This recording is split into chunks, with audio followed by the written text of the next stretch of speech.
আসসালামু আলাইকুম।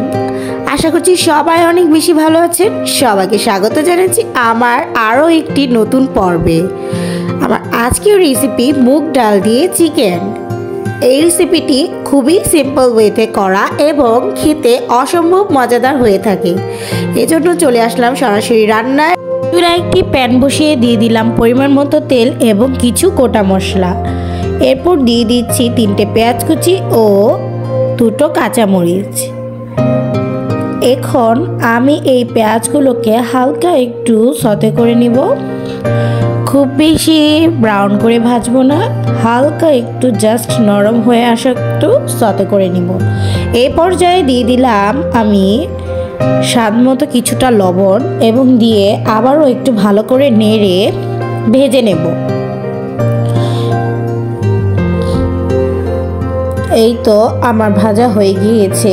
এই পর্যায়ে এখন আমি দিয়ে দিব 1.5 টেবিল চামচ আদা রসুনের পেস্ট। এখানে আদা এবং রসুন একসাথে পেস্ট করে নেওয়া আছে। দিয়ে দিলাম 1.5 টেবিল চামচ আদা রসুনের পেস্ট। এবার এই পেস্টটাকে ভালো করে একটু নেড়ে মিশিয়ে নিব। মশলাটা যেন পুড়ে না যায় এজন্য সামান্য একটু পানি দিয়ে নিলাম। এই পর্যায়ে আবারও একটু ভালো করে নেড়ে মিশিয়ে নেব। এবার মিশানোর পর এখন আমি এখানে অ্যাড করে দিব হচ্ছে কিছু গুঁড়ো মশলা। গুঁড়ো মশলা হিসেবে এখানে আমি যেগুলো নিয়েছি তা হচ্ছে 1 টেবিল চামচ হলুদ গুঁড়ো, 1 টেবিল চামচ মরিচ গুঁড়ো, 1 টেবিল চামচ ধনিয়া গুঁড়ো এবং 1 চা চামচ ভাজা জিরে গুঁড়ো। এগুলো সব কিছু উপকরণ একসাথে আমি ঢেলে দিলাম। এবার ভালো করে সবগুলো মশলা একসাথে তেলের সাথে মিশিয়ে নেব। চেষ্টা করবেন এই কাজটা একটু ভালো করে করার, মশলাটাকে একটু সময় নিয়ে ভুনে নেওয়ার জন্য। কেননা মশলাটাকে যত সময় নিয়ে ভুনে নেবেন রান্নার টেস্টটা ততই ভালো আসবে। এই তো ভালো করে মশলাটাকে মিশিয়ে আমি কিছুক্ষণ ভুনে নিলাম। এবার এর পর্যায়ে দিয়ে দিলাম সামান্য কিছুটা পানি এবং পানিটা দিয়ে আবারও ভালো করে নেড়ে মিশিয়ে নিলাম।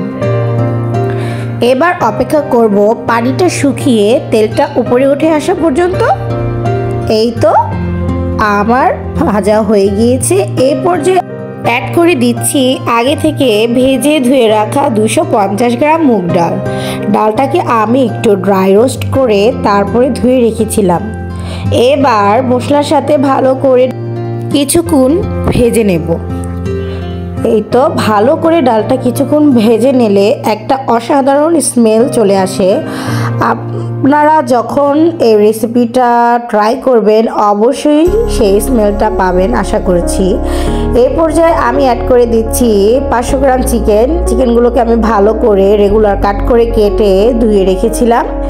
এই তো এবার ডাল এবং চিকেনগুলোকে একসাথে কিছুক্ষণ ভালো করে নেড়ে মশলার সাথে মিশিয়ে নেব। এই কাজটা খুবই সুন্দর এবং আলতোভাবে করতে হবে, কেননা চিকেনের গায়ে যাতে মশলাগুলো ভালো করে ঢুকতে পারে এজন্য খুবই ভালো করে আমি কিছুক্ষণ ভেজে নেব।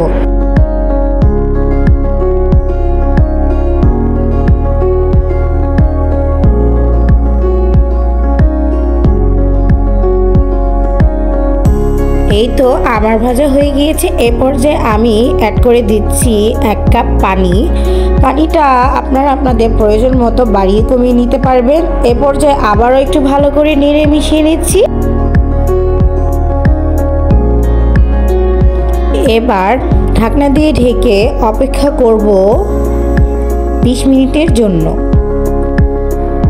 ফিরে এলাম 20 মিনিট পর। এই তো আমার রান্না অলরেডি ডান। এই পর্যায়ে আবার একটু ভালো করে নেড়ে নিলাম যাতে তলাতে লেগে না যায় এবং লাস্ট ফিনিশিং হিসাবে এখানে আমি অ্যাড করে দিব গরম মশলা এবং ফ্লেভারের জন্য এখানে আমি অ্যাড করব কিছুটা কাঁচামরিচ।